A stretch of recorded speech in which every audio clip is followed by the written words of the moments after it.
Denise, seja bem-vinda aqui no nosso programa. Muito obrigada.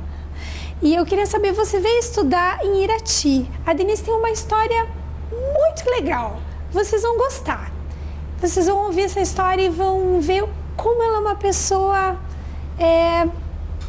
importante. E quando nós começamos a conversar, é uma delícia e você também vai gostar.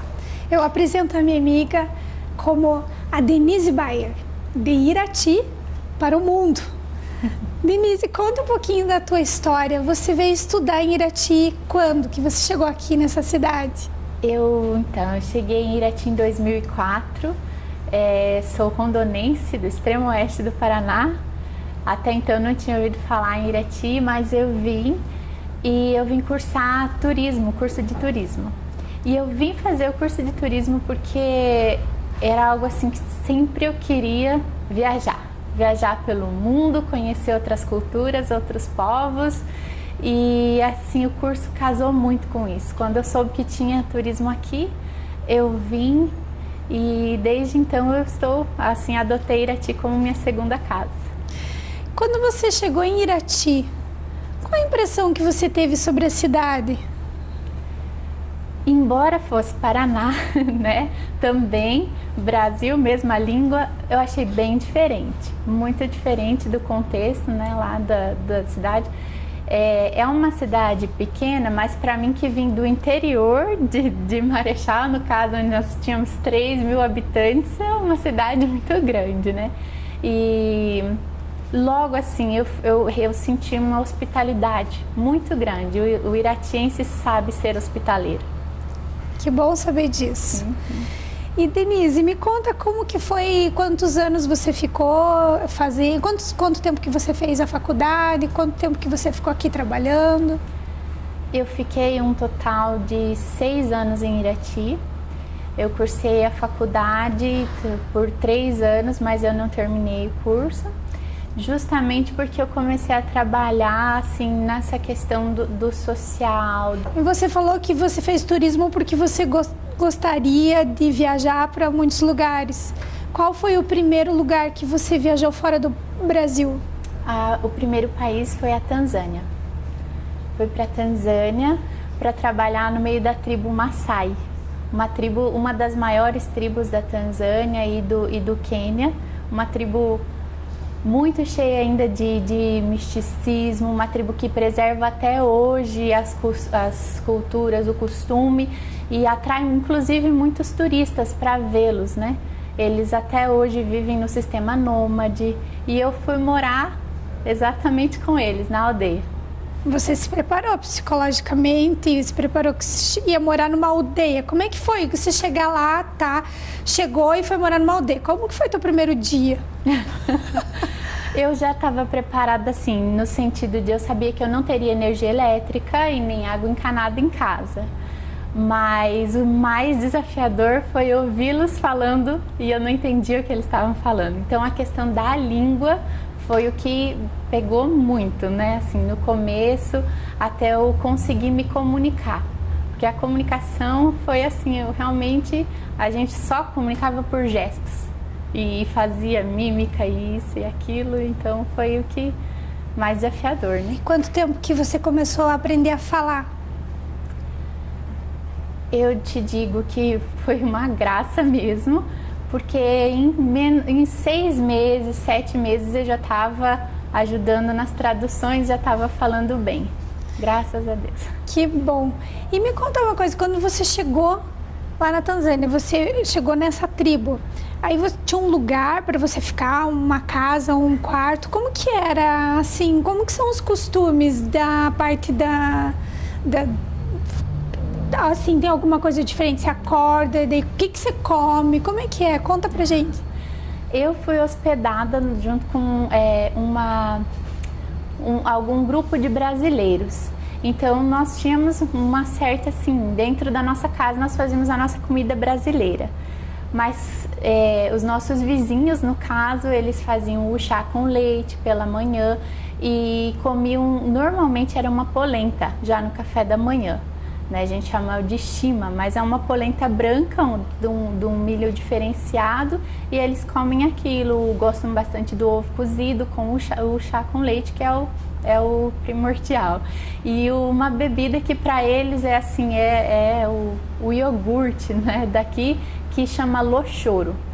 O lochoro, ele é um leite coalhado, mais ou menos, só que misturado com uma banana verde, um grão de bico cozido, como se fosse a canjica cozida, mistura naquele leite e deixa coalhar uns 2, 3 dias, e eles amam aquilo. E o que te chamou mais atenção dentro dessa cultura? O Maasai, ele tem a crença muito forte, assim, de ser herdeiro, por exemplo, do gado. Eles acreditam que o gado é uma herança de Deus para o povo Maasai. E eles são tão fiéis, assim, com isso, o cuidado que eles têm, e eles vivem nesse cuidado, assim, nesse zelo, muito mais por uma questão espiritual do que por uma questão mesmo de posses.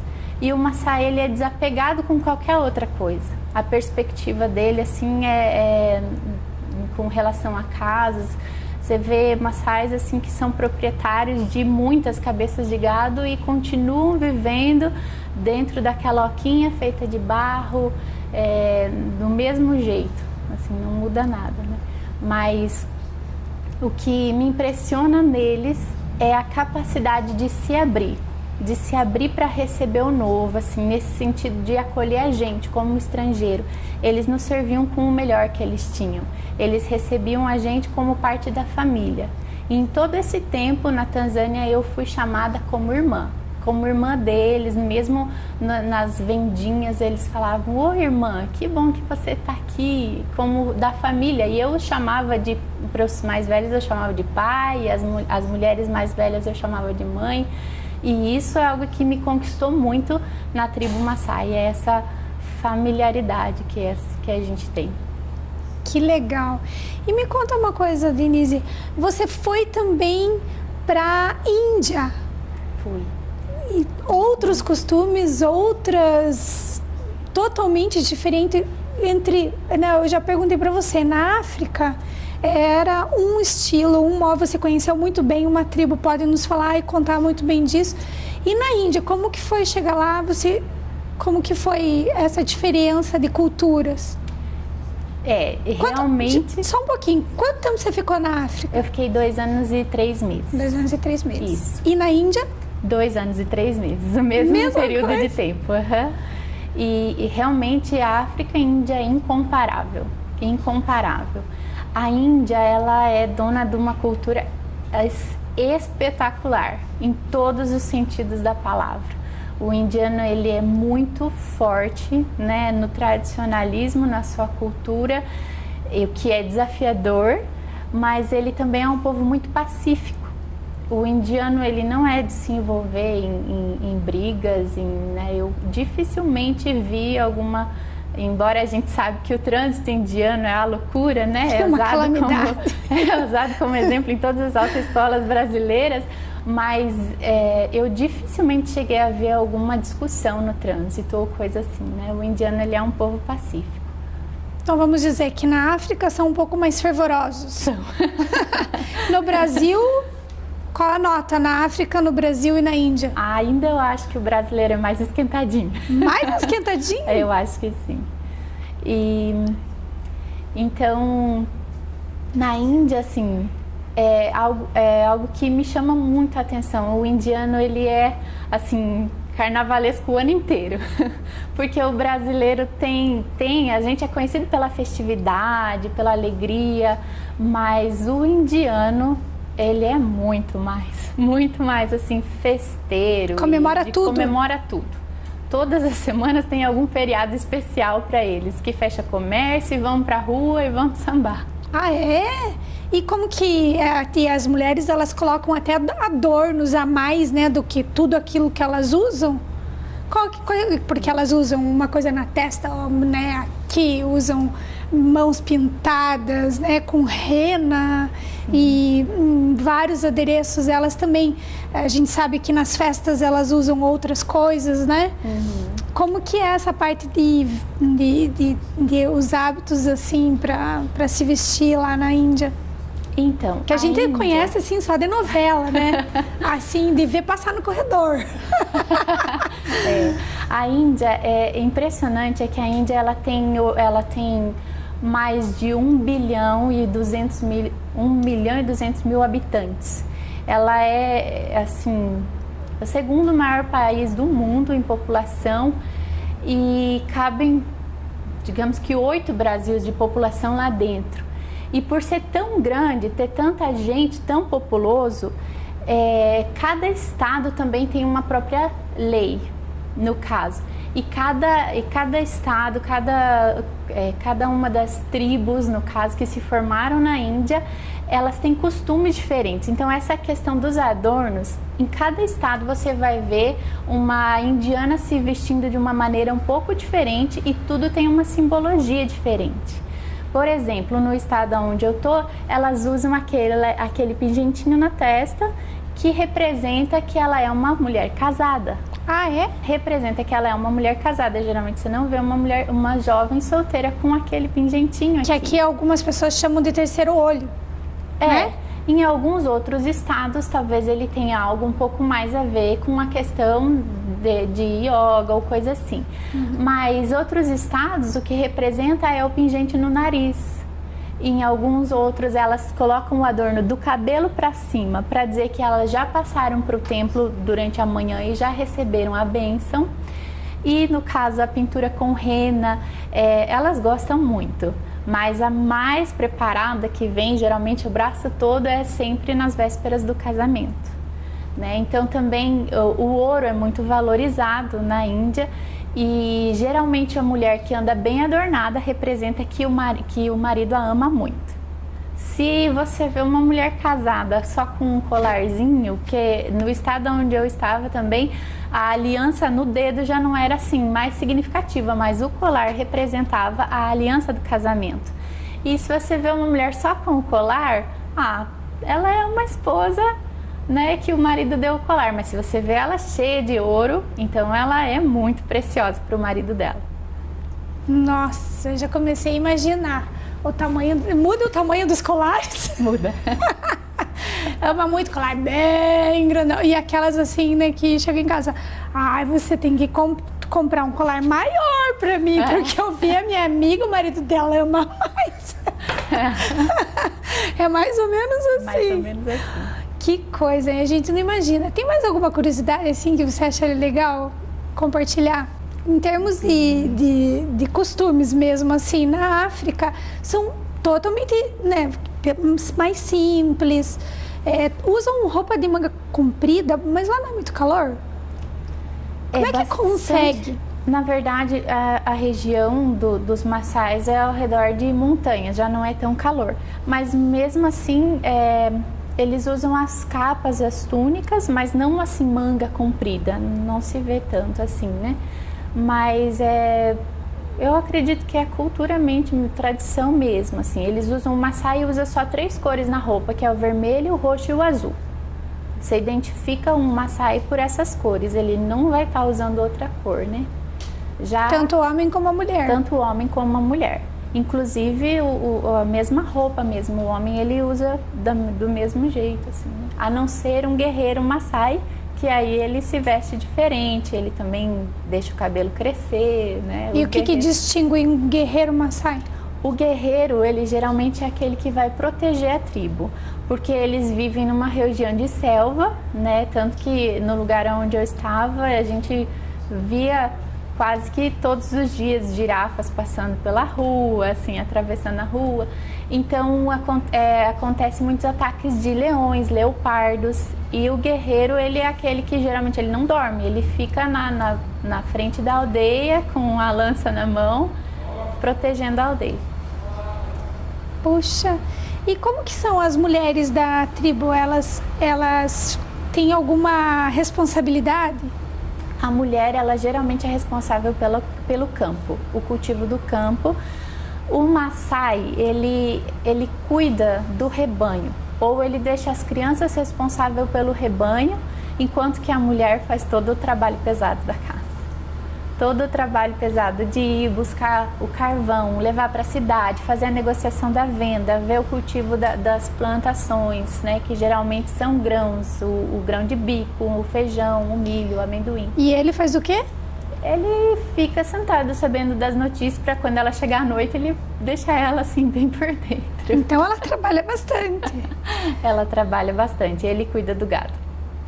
Puxa, então desmistifica aquilo que a gente acha que a mulher moderna trabalha. Se isso é uma coisa que já vem há muitos anos, que é numa tribo, já vem há muitos anos, né? Então, a mulher sempre ser ativa nessa parte até do comércio, que você diz, das negociações e tal. Uhum. Não é uma coisa que incomum para eles, que a gente acha assim que meio, talvez seja, porque é lá na tribo tem, né?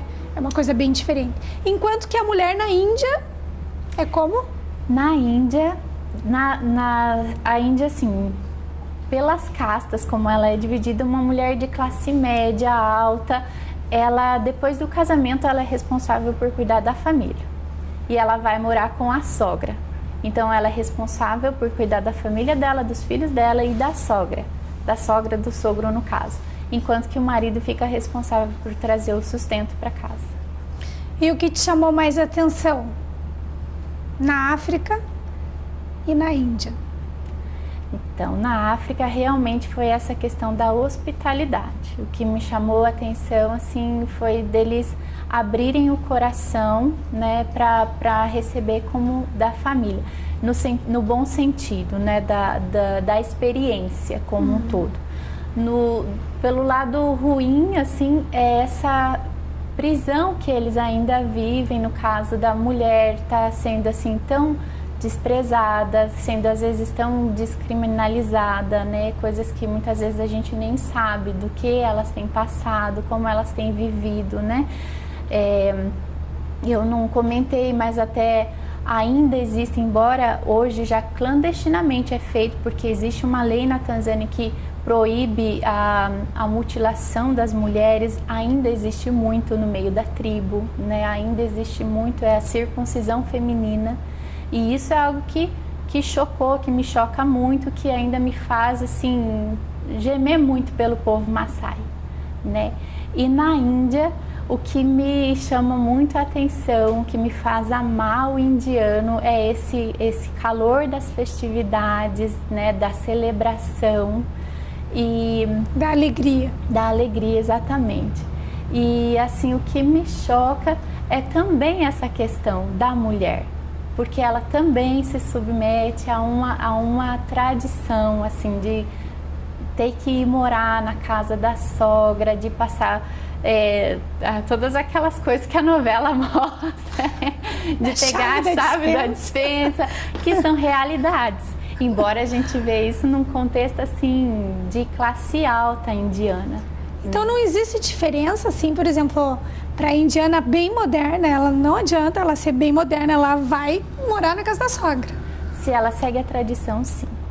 Hoje a Índia tem se aberto, né, um pouco mais, mas digamos assim que, como a Índia é tão grande, se 10% da Índia hoje tem se desenvolvido muito bem, né, em todos os sentidos, né, de mudar alguns conceitos, de abrir a mente para tantas coisas, ainda esse 10%, assim, não chega a atingir mesmo a população.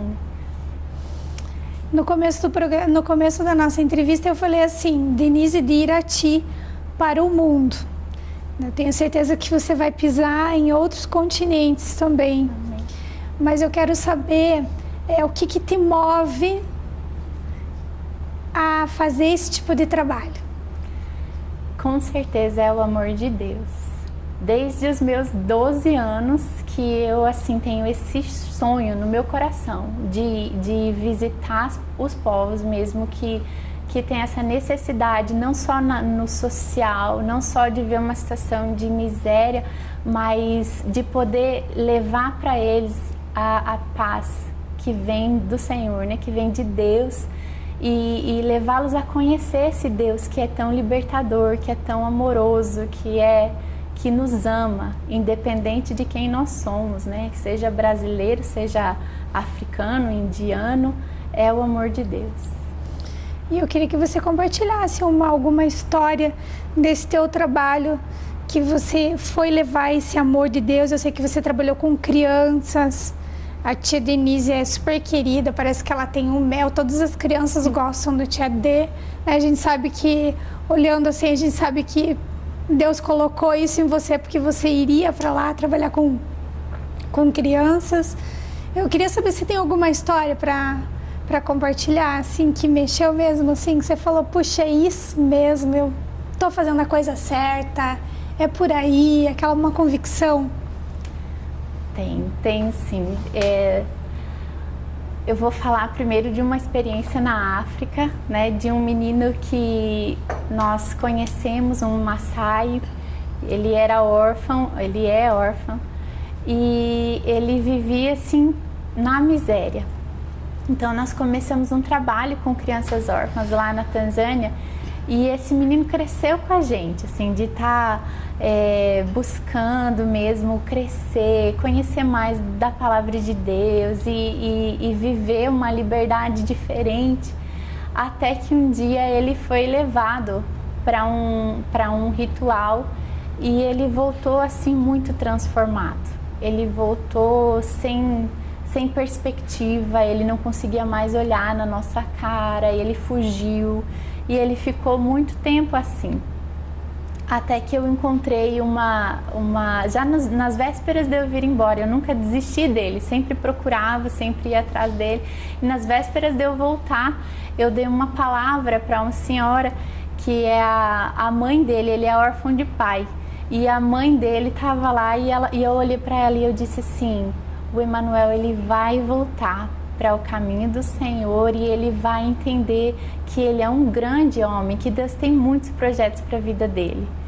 E ela chorou muito. E no dia que eu estava vindo embora, eu ia sair de lá às 9 da manhã, quando foi 8 horas, ele estava batendo na minha porta. E ele me abraçou e ele falou assim, Denise, eu nunca mais vou desistir dos caminhos do Senhor, porque eu sei que você não desistiu. Eu sei que ele nunca vai desistir. E ele está lá, hoje está sendo um ministro usado por Deus. Ele tem usado uma voz tremenda que ele tem para cantar, né, e para glorificar o nome do Senhor e para falar mesmo de Deus para as pessoas da tribo dele. Ele se posicionou. E a Índia é a minha paixão agora com as minhas filhinhas, né? Eu digo que eu já sei o que é ser mãe. Você ficou numa casa com quantas meninas? 40 meninas. Eu moro com Entre 40 idade meninas. e que idade? A mais nova vai fazer 4 agora em abril. A mais velha está com 13. Ai, que dor no coração de deixar, não? Ai, graças a Deus pela internet que nós podemos nos comunicar, né? Mas realmente elas são assim filhas para mim e nós temos um diálogo muito aberto, né? Eu creio assim que eu sou muito mais abençoada por elas do que eu possa dar para elas. É muito mais do que eu esperava, assim, em relação a levar o amor de Deus. Eu entendi assim que realmente na criança a gente vê a presença de Deus, o amor de Deus, e o quanto elas são puras, o quanto elas são sinceras, né? Elas são meninas de muita fé, muita fé. Aí que você entende por que Deus pediu que o nosso coração fosse como o coração de uma criança, né? Exatamente. Simples, sem muitas... Perdoador, um coração perdoador. Quando elas acontece alguma situação que elas falam assim, ai, elas me chamam de Didi. Ai, Didi, eu nunca mais vou fazer isso. Eu falo, não, você vai fazer, eu também vou fazer. A gente frustra um ao outro, mas a gente tem que crescer aprendendo que a gente precisa perdoar. Perdoar é esquecer. E elas, ai, é verdade, criança é assim, é delícia demais, né, de trabalhar. Então, delas, assim, eu vejo que é um tempo que ainda não terminou, né? Eu espero voltar logo para a Índia, para estar perto delas e viver, né? Tudo que elas ainda vão ter para viver. Denise, aonde você vai, você perfuma. Ai, amém. E você foi levar o perfume para a Índia, você foi levar o perfume para a África, agora você veio perfumar aqui em Irati, e aonde você vai, você carrega um bom perfume, que você continue sendo assim, que é Jesus, que você continue levando esse bom perfume. Como foi bom te receber aqui. Amém. E eu desejo muita força, muito amor, que você possa ir em muitos lugares levando esse perfume. Amém. Você que pode ficar à vontade para deixar um recado aí. Eu deixo você com espaço para conversar com esse pessoal lindo que está nos assistindo. Amém. Eu quero agradecer mesmo, né, a oportunidade, Amanda, e você sempre foi e é uma influência para mim, uma pessoa que eu admiro, que eu tenho como exemplo. E para todos vocês mesmo, assim, eu creio que Deus olha para cada um de nós, aonde nós estamos, Ele nos conhece, né? Ele tem a vida dele, que é o melhor para cada um de nós, independente de quem você seja, independente de quem eu sou, não sou melhor do que ninguém, você não é melhor, mas nós podemos sempre estar caminhando e crendo que o melhor está por vir, né? E que existem muitas pessoas além das paredes da nossa casa que também precisam conhecer esse amor. Muito obrigada. E para fechar essa nossa conversa, essa semana eu li uma frase que curta, mas que falou tudo. E a frase era assim: eu não preciso ser melhor para ter Deus, mas eu preciso de Deus para ser melhor. Muito obrigada pela audiência de vocês e até o próximo programa. Começando 2016 e você fala: esse ano eu quero mudar. Quero mudar meu cabelo, quero mudar meu corpo, quero mudar a maneira de me vestir, quero desapegar, quero apegar. Alguma coisa assim. Escreva no e-mail a tua história. Por que você quer transformar? Por que você quer mudar em 2016? Escreva no e-mail que vai aparecer na tela e nós vamos escolher a melhor história. Você concorre a essa transformação com o apoio de uma estética, de uma academia, de dicas de moda e beleza e muito mais. Conta a tua história, pode ser em poucas palavras, mas nós vamos eleger a melhor história para você ganhar a transformação aqui no nosso programa e para você viver o 2016 que você quer. Diferente, mudada, transformada, de dentro para fora. Beijo!